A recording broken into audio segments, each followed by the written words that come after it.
বলছি শোনো না, একটা কথা ছিল। অবশ্যই, আমি পুরো মনোযোগ দিয়ে শুনছি। বলো, কি কথা বলতে চাও? আমি একদম মন দিয়ে তোমার কথাগুলো বুঝতে পাই।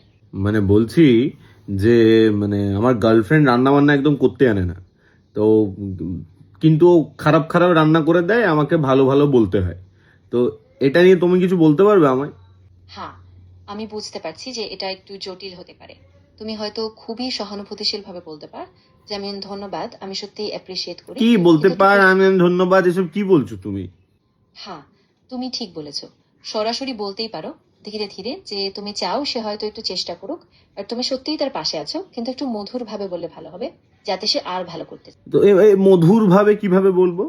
তুমি বলতে পারো যে আমি জানি তুমি চেষ্টা করছো, আর আমি সত্যিই সেটা মূল্যায়ন করি, কিন্তু যদি আমরা একসাথে একটু রেসিপি শিখি বা অনুশীলন করি, তাহলে হয়তো তুমি আরো ভালো করবে। আর আমি সত্যিই গর্বিত। তো তুমি একটা রেসিপি বলে দাও তো, ও যাতে আমার একটা ভালো রান্না করে খাওয়াতে পারে। অবশ্যই, আমি একটা সিম্পল রেসিপি বলি। ধরো একটা সহজ চিকেন কারি। আগে মুরগির টুকরোগুলো মশলাতে মেরিনেট করে রাখো। তারপর পেঁয়াজ, রসুন, আদা ভালো করে ভাজো, মশলা দিও, আর মুরগি দিয়ে ধীরে ধীরে রান্না করো। ব্যাস, দারুণ হবে। জ্যান্ত মুরগি দিয়ে দেবো? হ্যাঁ, অবশ্যই।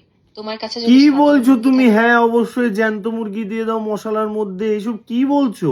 ও এবার বুঝেছি আমি, ও মনে হয় তোমার থেকেই রান্নার রেসিপি গুলো নেয়, তাই এত খারাপ রান্না করে। আমি আসলে কোনো ভুল বোঝানোর চেষ্টা করিনি। হয়তো ভুল ভাবে বলেছি, আমি দুঃখিত। তুমি চাইলে অন্য কোনো রেসিপি খুঁজে দেখতে পারো, বা হয়তো একসাথে কোনো না তাই বলে প্রফেশনাল তুমি গাইডেন্স বলবে নেওয়া যেতে পারে, মশলাতে যাতে সে জ্যান্ত ভালো মুরগি বোঝে। দিয়ে দাও? তাই বলে তুমি এটা বলবে? হ্যাঁ, ঠিক বলছো। আমি আসলে খেয়াল করিনি যে তুমি কিভাবে বলছো, আমি দুঃখিত। এবার আমি খুব যত্ন করে বলবো, যেন তোমার আর কোনো না তুমি বিভ্রান্তি না যাও, হয়। তোমার সাথে আড়ি, তোমার সাথে কোনো কথা নেই, তুমি চলে যাও তো। ধুর।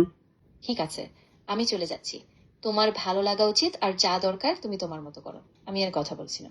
Good bye. Good bye, good bye.